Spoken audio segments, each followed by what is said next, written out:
Hello po guys, good morning. Gagawa tayo ng gamot guys, panlaban sa ubo, sa mga lagnat, mga sakit-sakit sa katawan. Actually, nakita ko to may isang doktor na nag-live guys. Doktor siya pero mahilig siyang gumawa ng mga herbal na mga gamot. Kaya na-try ko na ito guys, hindi ko talaga naramdaman na nag-uubo-ubo ako. Tapos masarap siya sa pakiramdam. 1 week ko siyang iniinom. Kaya naubos ko na ngayon.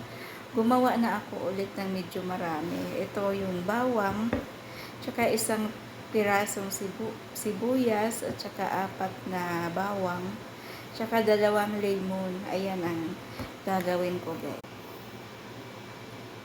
Lalagay natin siya dyan. Ayan. Pwede to guys kahit sa bata. Basta sa isang araw, isang kutsara ang ipainom or drop. Tapos, ibuhos natin tong honey guys. Mabuti kung pure na honey. Kasi gusto kong gumawa dito kasi yung honey kasi dito guys ay pure. Tsaka, yung amo ko hindi din nagpapawala ng honey. Kaya, malaya akong gumagawa.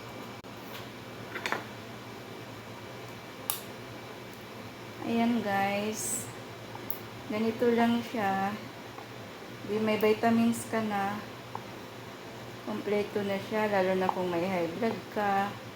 Kasi ang bawang, maraming benefits. Ayan.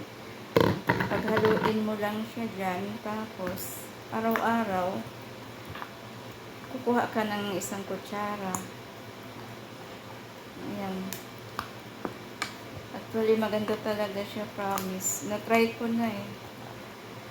Maganda yung doktor na yun kasi lahat ng tinuturo niya, totoo. Kasi sinusundan ko talaga yung ginagawa niya.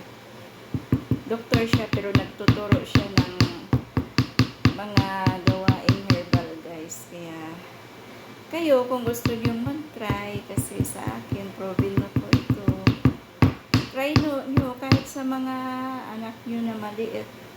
Pwede ito kaysa bibili pa kayo ng vitamins. Ito, mas okay na to. Marami siyang benefits.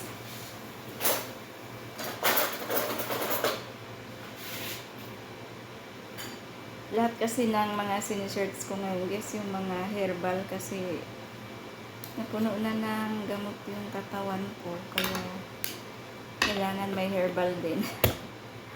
Ayan guys. Ayan. May vitamins